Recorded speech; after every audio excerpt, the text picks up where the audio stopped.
से मैं अपने मैनेजर को चांटा मार गया। पता नहीं उसको किस बात का गुस्सा था, उसने अपने मैनेजर को एक दिया। अब मैनेजर उसका एम्प्लॉय था, बेचारा कुछ कर नहीं सका। मैनेजर घर गया, सारा गुस्सा बीवी पे निकाला, एक उसने बीवी को दिया। अब बीवी क्या करती, बड़ा गुस्सा था, उसने बड़े वाले लड़के पे एक मारा। अब बड़े वाले लड़के का बस ना मां पे चले ना बाप पे, उसका छोटा भाई बैठा था, खेल खेल में उसने एक रपेट उसको दिया। दुकानदार ने मैनेजर को सपेटा, मैनेजर ने बीवी को मारा, बीवी ने बेटे को मारा, बेटे ने छोटे भाई को मारा। अब छोटा भाई के घर में और कुछ था नहीं जिसको पीट सके, तो गुस्से में बाहर गया, बाहर कुत्ता था, उसे लात मारी। अब कुत्ते को जब लात मारी, कुत्ता भागा और उसने एक आदमी के पैर में काटा, और वह आदमी वही था जिसने मैनेजर को मारा था। तो मैं आपको बता दूं, एक चांटा भी किसी को गलत मारा तो कर्म फल तो भोगना ही पड़ता है सर। आप सोचो कि कुछ नहीं है तो खाता चल रहा है, उसका खाता बड़ा शानदार है, उसके खाते में 0.00001% एरर नहीं होता है ना। वो कहते हैं ना कि आंख ने फल देखा तो मन में लालसा हुई। अब आंख तो फल तोड़ने जा नहीं सकती, फल देखा आंख ने, गए पैर। अब पैर ने देखा तो पैर तोड़ नहीं सकते, फल तोड़ा हाथ ने। जिसने देखा वो गया नहीं, जो गया उसने तोड़ा नहीं, जिसने तोड़ा उसने खाया नहीं, जिसने खाया उसने रखा नहीं, चला गया पेट में। और थोड़ी देर में जब माली ने देखा तो डंडे लगे पीठ को।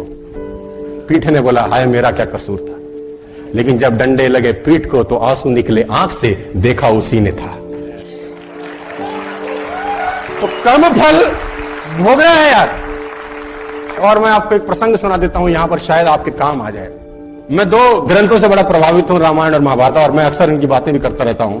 वो पुराना इतिहास जो है उसमें जितना कुछ सीखने को है वो दुनिया में कहीं सीखने को नहीं है।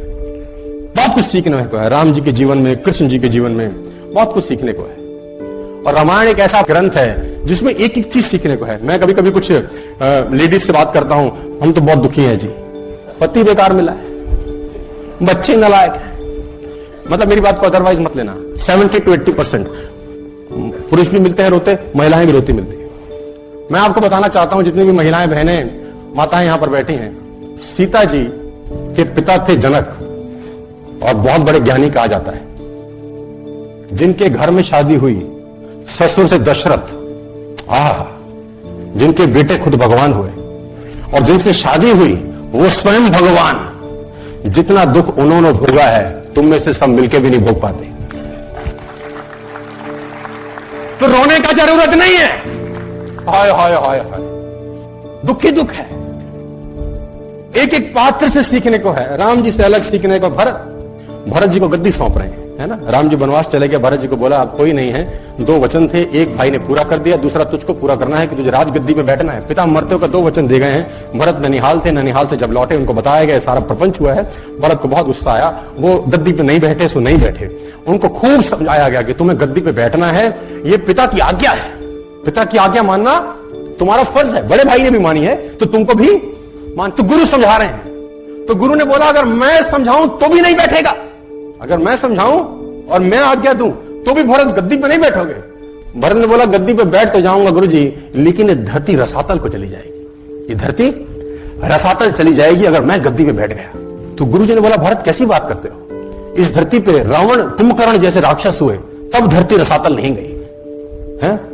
रावण कुंभकर्ण जैसे राक्षस हुए, धरती रसातल नहीं गई। हिरण्याकश्यप जैसे राक्षस हुए, धरती रसातल में नहीं गई। भरत जैसा महात्मा बैठेगा तो धरती रसातल को चली जाएगी, कैसी बात करते हो। भरत ने बोला महाराज, कुंभकर्ण रावण का भार धरती माता सहन कर लेती है क्योंकि उसको पता है कि राक्षस है।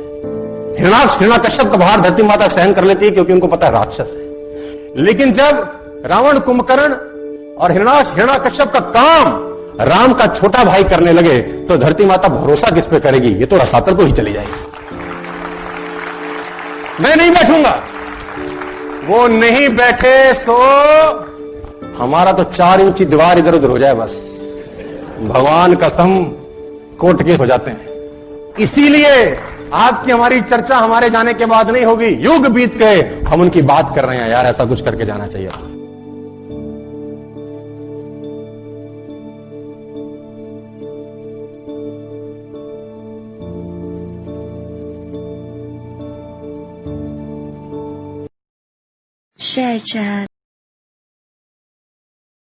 Share chat.